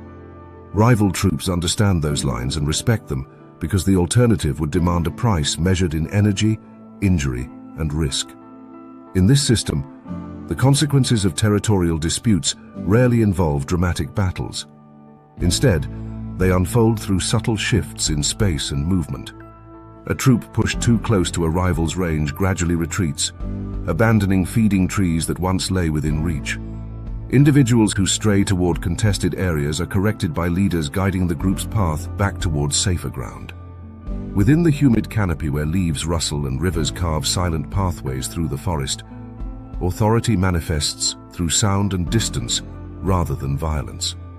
The roars echo across valleys, not as declarations of conquest, but as warnings that preserve a fragile balance between neighboring groups. Here, the law of the forest does not end with a decisive clash of rivals. Instead, it concludes quietly as one troop drifts farther from the border and the other settles deeper within its range. The punishment for crossing invisible boundaries is rarely a wound or a scar. In the world of howler monkeys, the sentence is distance. Morning unfolds in the high canopy of Southeast Asia with a slow swelling of sound rather than light. Before the sun has fully pierced the tangled crowns of the rainforest, a clear rising note floats across the trees, thin at first, almost tentative, then swelling into a cascade of haunting tones that ripple outward through the humid air. A second voice joins the first, slightly deeper, answering and weaving between the notes with precise timing. Together, the two voices form a duet that seems almost musical to human ears. A pattern of calls rising and falling in deliberate rhythm. Hidden among the leaves, a pair of gibbons hangs from the upper branches of an emergent tree, their slender bodies suspended effortlessly as their voices travel across kilometers of forest. The duet is not simply a greeting between partners, it is a declaration. Within the world of gibbons, sound functions as law. The canopy they occupy is not marked by visible boundaries like rivers or cliffs, but by acoustic lines drawn through the air by these morning songs. Each note carries information about ownership, strength, and presence. To neighboring pairs hidden beyond the horizon of leaves, the message is unmistakable. This portion of forest already belongs to someone. The rainforest itself amplifies these declarations. Towering dipterocarp trees rise above the surrounding canopy, their trunks straight and pale, reaching heights that allow gibbons to project their voices from commanding vantage points. The humid air of the forest acts as a natural conduit for sound, allowing the duet to travel far beyond the branches where it originates. Beneath the singers stretches an ecosystem dense with life. Layers of foliage shelter insects, reptiles, birds, and mammals, each species navigating the vertical complexity of the jungle in its own way. For gibbons, this three-dimensional maze of branches forms both a highway and a fortress. Their bodies reflect this aerial lifestyle. Gibbons possess exceptionally long arms compared with their legs, a design that allows them to swing through the canopy using a movement known as brachiation. By grasping branches and launching themselves forward in smooth arcs, they can travel through the forest with astonishing speed and efficiency. Their shoulder joints rotate freely, granting them a range of motion unmatched among primates. With each swing, their bodies become pendulums, converting gravitational energy into forward momentum that carries them from tree to tree without ever touching the ground. This mobility plays a crucial role in territorial defense. Unlike larger primates that patrol wide areas in groups, gibbons typically live in small family units composed of a mated pair and their offspring. Their territory must contain enough fruiting trees to sustain the family through changing seasons. When those resources are threatened by neighbors, the pair responds not with immediate aggression, but with increasingly elaborate vocal displays. The morning duet gradually intensifies, the male and female exchanging phrases that climb higher in pitch and complexity. Their voices echo against distant hills where another pair begins to answer. The rival calls arrive faintly at first, filtered through layers of foliage, but they grow stronger as the responding pair moves closer to the shared boundary between territories. This exchange marks the beginning of what might be called a trial in the acoustic court of the rainforest. Each pair attempts to demonstrate its presence and resolve through sustained vocal performance. The longer and louder the duet, the more convincingly it signals that the territory is actively defended. The calls are not random bursts of noise. Gibbons possess one of the most sophisticated vocal repertoires among primates, with distinct patterns associated with mating bonds, alarm signals, and territorial displays. During boundary disputes, the duet follows a specific structure in which the female often leads with a rising sequence of notes known as the Great Call, while the male punctuates the sequence with shorter, rhythmic phrases. The coordination between partners reveals the strength of their pair bond, an important signal to potential rivals who might consider challenging them. As the sun climbs higher and beams of light begin to pierce the canopy, the distance between the two pairs gradually narrows. The answering calls grow louder, their direction easier to pinpoint among the trees. Soon the silhouettes of the rival gibbons become visible through gaps in the foliage, swinging toward the boundary line that separates their feeding ranges.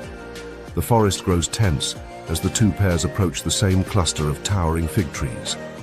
These figs represent one of the most valuable food sources in the rainforest. Unlike many fruiting plants that produce crops only during certain months, fig trees often bear fruit multiple times throughout the year, providing a dependable supply of energy for animals capable of reaching the canopy. Birds, bats, and primates converge on these trees whenever the fruit ripens, turning them into bustling hubs of activity. For the resident pair defending this section of forest, losing access to such trees would carry serious consequences. Fruit forms the cornerstone of their diet, supplemented occasionally by leaves and small insects. Their digestive systems process these foods efficiently, extracting sugars that fuel the rapid movements required for life among the branches. Protecting these feeding sites therefore becomes essential for maintaining the energy balance that sustains the family. The rival pair swings closer until only a narrow corridor of branches separates the two groups. The duets now overlap in a chorus of escalating intensity. Each pair attempts to outsing the other, projecting confidence and stamina across the canopy. The calls reverberate through the forest, startling birds from their perches and sending a troop of macaques scampering deeper into the foliage. At this stage, the trial moves beyond sound alone. One of the resident gibbons launches into a swift series of swings along the boundary branches, chasing the rival male across a tangle of vines. The pursuit is fast but measured, more demonstration than attack. Both animals remain aware of the dangers of direct combat high above the forest floor. A misjudged leap could result in a fall that neither could survive. Instead, the chase functions as a final piece of evidence in the dispute. The resident pair shows its willingness to defend the territory physically if necessary, while the rival pair evaluates whether the potential reward of new feeding grounds justifies the risk of injury. The two males pause briefly on adjacent branches, their bodies swaying gently as they cling to the bark. The distance between them is small enough that each can clearly see the other's posture and breathing. Yet neither launches into a full confrontation. Instead, the resident male emits another powerful sequence of notes that echoes through the canopy like a drumbeat. The rival male hesitates, then swings backward toward his partner. Their duet fades gradually as they retreat deeper into their own territory, leaving the contested fig trees once again under the control of the resident pair. This outcome illustrates the remarkable efficiency of gibbon territorial behavior. By resolving disputes primarily through vocal displays and short chases, the animals avoid the heavy energetic cost of prolonged fights. Their slender bodies are designed for speed and agility rather than brute strength. Preserving those physical advantages requires minimizing injuries that could disrupt their ability to swing through the canopy or forage effectively. The consequences of the verdict become visible in the movements of the losing pair. As they retreat from the boundary, they must abandon the cluster of fig trees that attracted them in the first place. Their home range still contains other fruiting trees, but none as productive as the ones now defended by their rivals. Over time, such losses can reshape the daily routes that a gibbon family travels through the forest, forcing them to rely on less reliable food sources. Meanwhile, the victorious pair resumes feeding among the branches of the fig tree. They pluck the ripe fruit with careful precision, biting into the soft flesh while seeds scatter onto the forest floor below. Many of these seeds will pass through the digestive system intact, later sprouting into new trees that expand the complex architecture of the rainforest. This seed dispersal role places gibbons among the most important gardeners of the canopy ecosystem. By transporting seeds across long distances and depositing them in nutrient-rich droppings, they help regenerate the forest that sustains them. The territories they defend therefore shape not only their own survival, but the distribution of future plant life across the landscape. As the afternoon heat thickens the air, the pair settles into a period of rest on a shaded branch. Their long arms drape loosely over the bark, while their tails of black or golden fur shift gently in the breeze. Below them, the forest continues its intricate choreography of life. Hornbills glide between fruiting trees, butterflies flutter among shafts of sunlight, and a clouded leopard moves silently along a distant branch in search of prey. Yet even during this quiet moment, the law of the canopy remains active. Any distant call from a neighboring pair draws an immediate response from the resident gibbons. a reminder that their claim to the territory remains vigilant. The duet that opened the day may fade for hours at a time, but its message persists in the memory of every neighboring group. As evening approaches, the forest begins to cool, and the pair prepares for one final chorus before nightfall. Their voices rise once more into the fading light, weaving together in a pattern as old as the forest itself. The sound travels through the valleys and ridges of the jungle, reinforcing the invisible boundaries that define their world. In this aerial realm, where branches replace roads and sound travels farther than sight, territorial disputes follow rules shaped by evolution and energy. Physical battles are rare because the cost of injury is simply too high for animals that live entirely above the ground. Instead, the law of the canopy unfolds through music and motion, through duets that proclaim ownership and chases that confirm resolve. Every morning, the same ritual begins again as new calls ripple through the forest. Each duet redraws the acoustic map that guides the movements of every gibbon family across the rainforest. Here, the borders of territory are not etched into soil or stone. They exist in the vibration of voices that carry through humid air, warning rivals long before branches begin to shake. In the world of gibbons, justice arrives not with blows or scars, but with the relentless repetition of sound. Their law is acoustic, and it never stops speaking. Morning in the mangrove forests of Borneo begins with the slow rise of mist from the river. The water moves quietly through a maze of roots that twist upward like living sculptures, their pale trunks reflecting soft gold from the first sunlight filtering through the canopy. Mud skippers creep along exposed mud banks, leaving delicate trails in the silt, while kingfishers dart between branches in flashes of electric blue. Beneath the tangled roots, the tide breathes in and out of the forest twice each day, carrying nutrients and salt through channels that sustain a web of life balanced between land and sea. In this amphibious world, the river is both highway and danger, and every animal living along its banks must adapt to the rhythm of water that never fully rests. High above the waterline, perched among the leaves of a mangrove tree, a troop of Proboscis monkeys gathers in the warm light. Their bodies appear almost exaggerated compared with other primates, with long limbs, rounded bellies, and the unmistakable pendulous nose that hangs from the face of adult males. That extraordinary nose serves more than decorative purpose. It functions as an acoustic amplifier that deepens vocalizations, allowing males to broadcast their presence across the river corridors where sound travels easily over water. The troop occupies a stretch of forest close to the river's edge, a location chosen carefully because of the strange balance of safety and danger it provides. On the one hand, the river exposes the monkeys to predators such as crocodiles lurking in the shallows below. On the other hand, it offers a strategic advantage against the forest's most persistent hunter, the clouded leopard. These elusive cats rarely swim across wide rivers, and the open view along the waterline allows monkeys to detect their approach more easily than within dense jungle. Every evening, the troop will return to these riverside trees to sleep, trading one form of risk for protection against another. As the troop settles among the branches, a sudden commotion breaks the quiet rhythm of the morning. Two adult males face one another along a broad limb, their bodies tense and upright. One of them is clearly older, his enormous nose hanging over his mouth like a soft curtain as he exhales a deep, resonant call. The other male stands slightly lower on the branch, younger and leaner, his posture angled forward in a gesture that carries the unmistakable weight of challenge. Around them, the rest of the troop becomes still. Females clutch their infants closer to their chests, while juveniles pause mid-movement, their eyes fixed on the confrontation unfolding above them. Unlike many primate disputes that erupt suddenly and vanish just as quickly, this moment carries the deliberate tension of a public test. Every individual present understands that the outcome will reshape the hierarchy governing the group. The older male issues another low call that vibrates through the wood beneath his feet. His chest expands as he leans forward, displaying his size and authority in a manner refined through countless encounters over the years.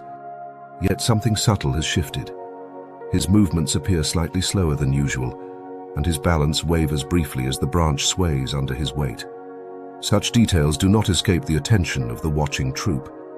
In Proboscis monkey society, status depends heavily on confidence displayed in public.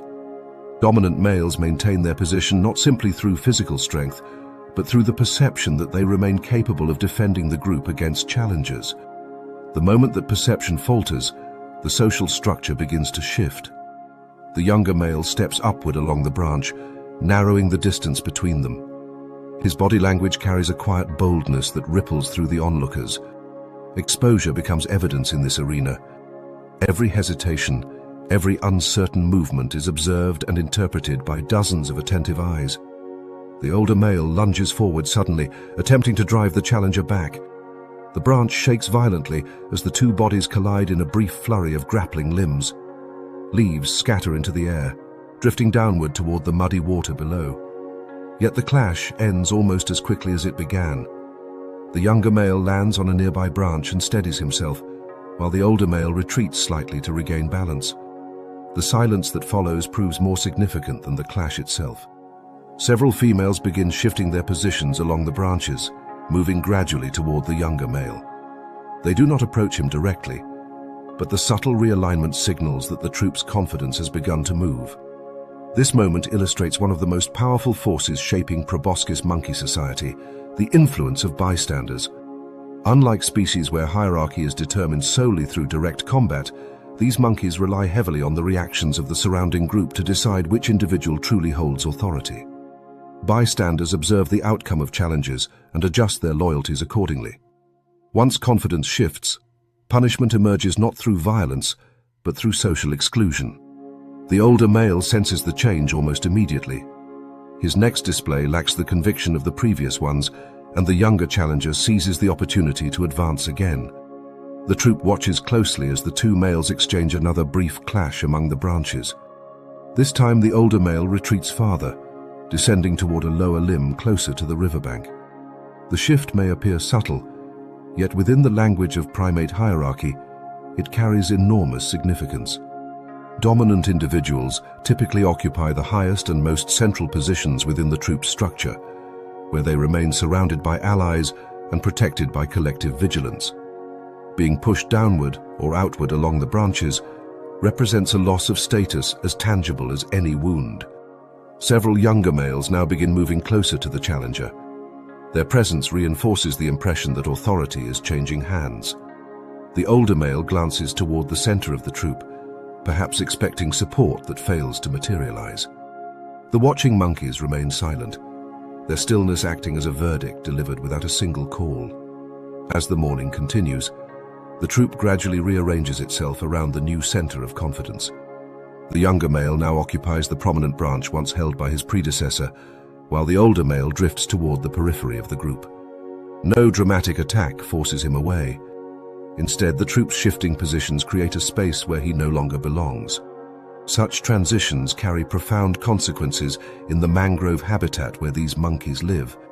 Sleeping sites near the river must be chosen carefully to balance visibility and safety. Dominant males typically guide the troop toward the most secure clusters of trees, where broad branches extend over water deep enough to deter terrestrial predators, yet far enough from the shore to avoid crocodiles lurking beneath.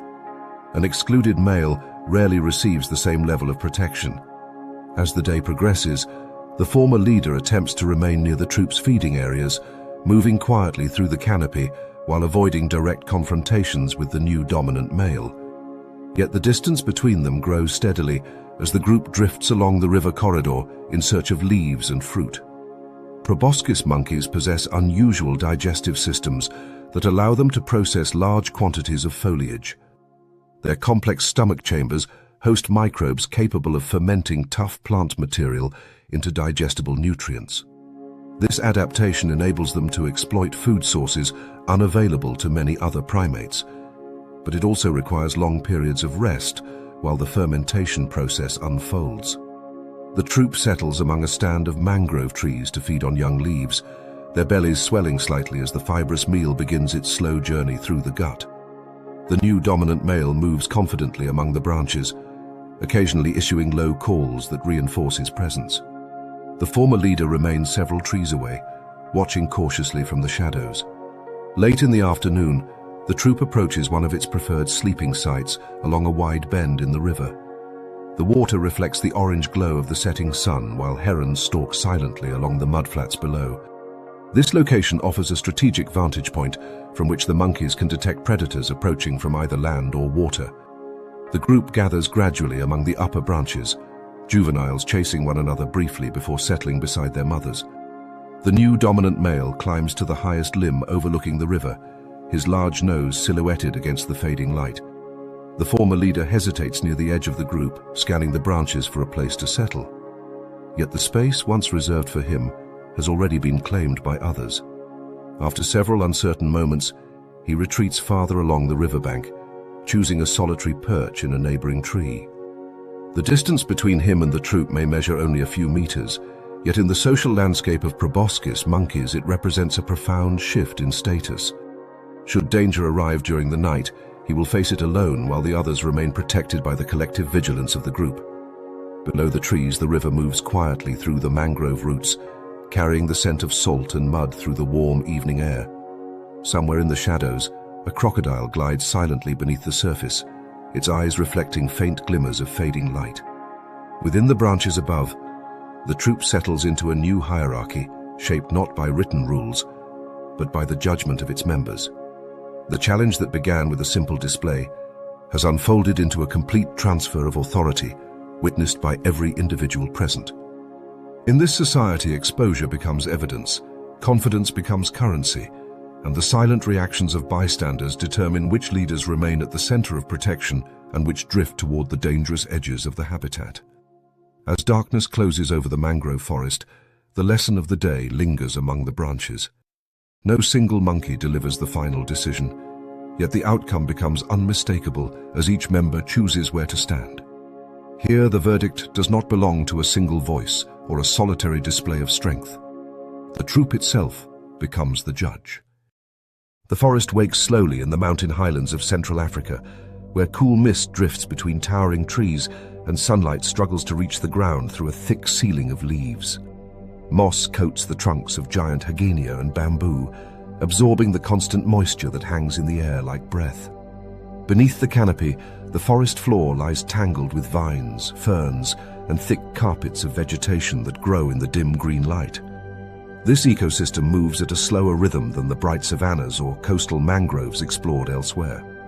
Every sound travels softly through the mist, and every movement is muffled by layers of living foliage. Among these shadows, a family of mountain gorillas begins the day in quiet concentration. Several females sit among clusters of young bamboo shoots, tearing away fibrous stalks with enormous hands and chewing them slowly with jaws built to grind tough plant tissue. Their infants cling to their backs or tumble through the leaves in clumsy play, occasionally rolling onto their sides as they test the boundaries of their growing limbs. The group moves gradually through the vegetation, feeding as they travel, their powerful bodies bending branches that would resist the weight of most animals. At the center of this quiet procession sits the largest individual in the forest clearing, a mature silverback whose back glints faintly with pale fur that signals his age and status. His shoulders rise above the surrounding vegetation like a dark ridge of muscle, yet his movements are slow and deliberate. He pulls handfuls of leaves toward his mouth, while his eyes drift calmly across the group, watching every individual without appearing to watch at all. Within gorilla society, this individual represents more than a leader. He is the center around which the entire group organizes itself, the source of stability that allows the troop to move through the forest with confidence. The calm atmosphere persists until a sudden rustling breaks the rhythm of feeding. Two younger males stand facing one another across a patch of flattened vegetation where a particularly dense cluster of bamboo shoots grows. Their bodies appear smaller than the silverbacks, but still formidable, each weighing far more than any primate except their own species. One of them lunges forward slightly, pulling a bundle of shoots toward himself, while the other reacts instantly with a stiffened posture and a low, rumbling sound in his chest. The tension is unmistakable. Within the tight structure of a gorilla group, disputes rarely escalate beyond this stage, yet every member present recognizes the signals unfolding before them. The two males shift their weight back and forth, shoulders rising as they test each other's resolve. Leaves scatter beneath their feet as one of them takes a step forward that carries the promise of confrontation. Around them, the rest of the group pauses. Females stop chewing and lift their heads while juveniles freeze in mid-movement. The clearing becomes momentarily silent, except for the distant call of a forest bird. Even the wind seems to slow as the confrontation hovers on the edge of violence. The silverback has not moved yet. He remains seated on a thick patch of vegetation several meters away, his massive hands resting on the ground while his gaze remains steady. Yet the change in his posture reveals that he is fully aware of the conflict unfolding within his group. Gorilla societies rely heavily on this singular figure to maintain order. The silverback serves not only as protector against predators, but also as mediator within the troop. His authority does not require constant displays of aggression because every member understands the consequences of ignoring his presence. The mere possibility of intervention often proves enough to settle disputes before they escalate. The two younger males circle each other slowly, their muscles tightening beneath thick black fur. One reaches again for the bamboo shoots, while the other reacts with a sharp movement that sends leaves flying into the air. Their bodies collide briefly in a push that shakes the vegetation beneath them. In that instant, the silverback rises. The transformation is immediate and overwhelming. His enormous frame lifts above the ground as he strides forward with astonishing speed for such a massive animal. His chest expands, and he emits a deep, explosive roar that rolls through the clearing like distant thunder. The younger males freeze for a fraction of a second before the silverback launches into a charge that covers the distance between them in only a few powerful steps. The charge is controlled, but unmistakable. He stops just short of physical contact, pounding his chest with both hands in a rapid drumming display that echoes across the forest. The sound reverberates through the vegetation, vibrating in the rib cages of every gorilla present. His body looms over the two younger males like a moving wall of muscle and authority. The effect is instantaneous. Both males retreat backward, lowering their heads and stepping away from the bamboo shoots that sparked the dispute. One of them moves several meters to the side, while the other slips quietly behind a cluster of ferns. The confrontation dissolves before it has truly begun. This single intervention illustrates the central mechanism of law within gorilla society. The silverback does not rely on prolonged combat to enforce order. Instead, he deploys carefully controlled displays that remind the group of his overwhelming strength and experience. Such displays carry enormous biological meaning because the silverback represents the troop's primary defense against the many dangers hidden within the forest. Mountain gorillas inhabit ecosystems where predators such as leopards still roam the shadows. Although adult gorillas rarely fall victim to these hunters, young infants remain vulnerable to attacks. The silverback's size, courage, and willingness to confront threats form the backbone of the troop's survival strategy. By maintaining internal stability, he ensures that the group can respond collectively to external dangers. As the two younger males withdraw, the silverback stands quietly in the center of the clearing.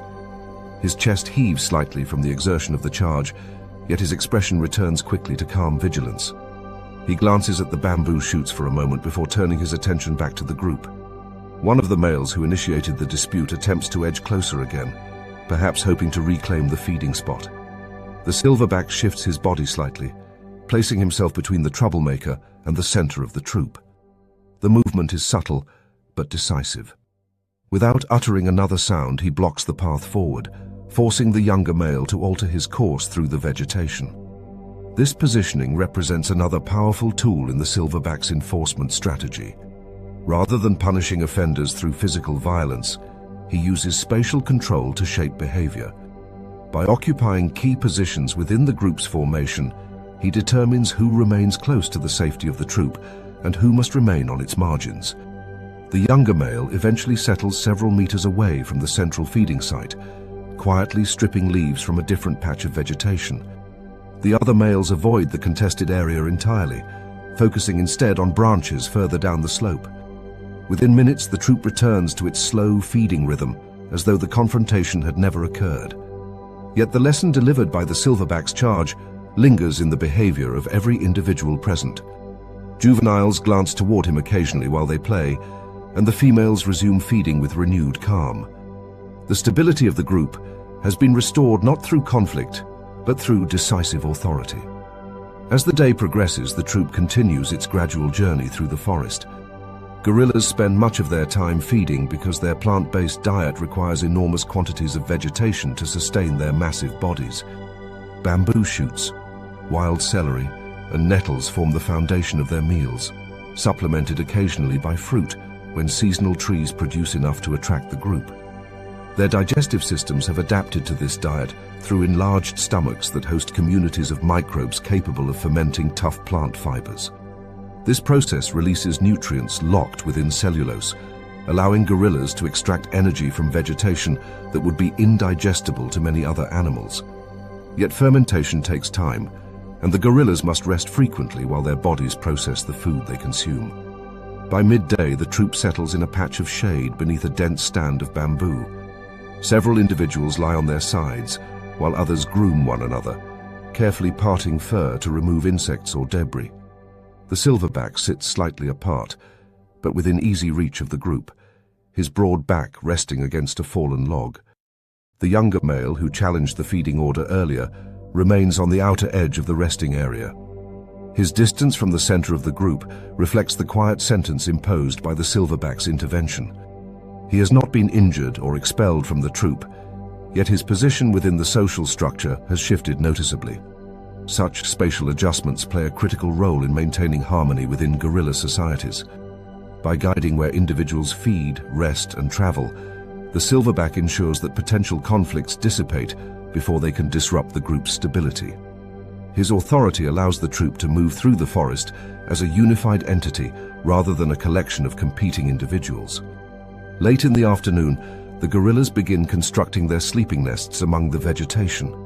Each individual bends branches and leaves into a shallow platform that will support their weight through the night. These nests serve not only as resting places, but also as a record of the group's movements across the landscape. The silverback builds his nest near the center of the cluster where the females and juveniles gather. The younger males settle further away, occupying positions that maintain clear lines of sight toward the surrounding forest.